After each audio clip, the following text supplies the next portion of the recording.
Wakati huku sasa kuna vita kali kati ya Marekani, Israeli dhidi ya Irani. Kumbuka pia kuna vita nyingine kali kati ya Israeli na Lebanon.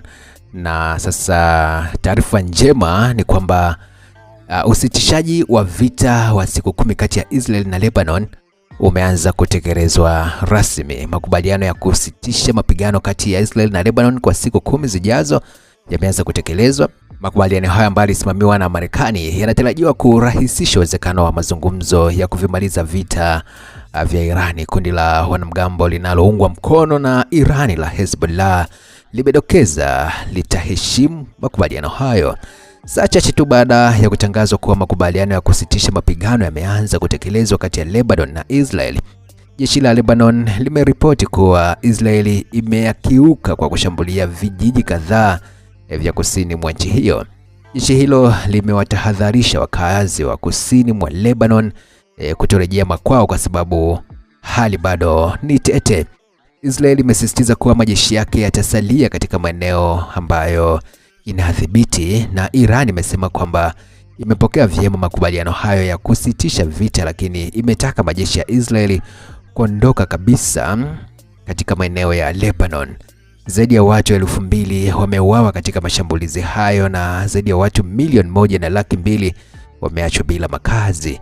Aidha, waziri mkuu wa Israel Benjamin Netanyahu amesema kwamba hajakubaliana na matakwa ya Hezbollah ya kuondoa majeshi yake kusini mwa Lebanon na kusisitiza kuwa kutasalia kile alichokitaja kuwa ni eneo salama mpakani mwa Lebanon hadi pale ambapo wao watakuwa wameamua vinginevyo.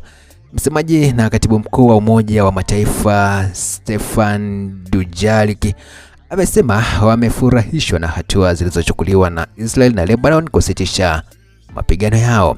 Iwapo makubaliano hayo yatadumu, basi huenda ikasafisha njia ya kufikiwa makubaliano ya amani kati ya Israeli, Marekani na Irani, na itakuwa ushindi mkubwa kwa utawala wa Rais Trump ambao umekuwa ukipata tabu kukabiliana vilivyo na Irani, hususani kuishinikiza kufungua mlango bahari wa Hormuz na kuachana na mpango wake wa nyuklia. Kumbuka kwamba Irani yenyewe pamoja na kupigana vita pia inaunga mkono kundi la Lebanon ambalo sasa Marekani na Israeli wao wanaona kama ni kundi la kiharifu.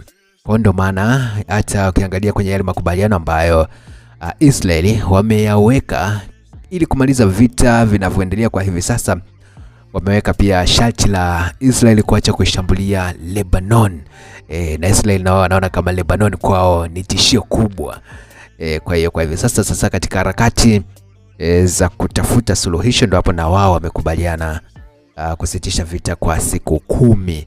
Na ukumbuke kwamba hivi sasa pia Israeli, Marekani pamoja na Irani wapo katika mchakato wa kukutana tena katika duru ya pili ya mazungumzo huko Pakistani kwa ajili ya kumaliza vita vyao mara baada ya kuwa ya duru ya kwanza imeshindikana, ambayo walijadiliana kwa takribani saa 21 lakini bado hawakufikia mwafaka, na makamu wa rais wa Marekani JD Vance akaamua sasa kuondoka na kurudi kwao. Hali kadhalika ujumbe wa Irani na wenyewe ukawa umetoka na kurudi kwao. Kwa hiyo tuone ni kipi ambacho kitaendelea kwa hivi sasa ili hii vita iweze kuisha na dunia ipate kupumua kwa hivi sasa.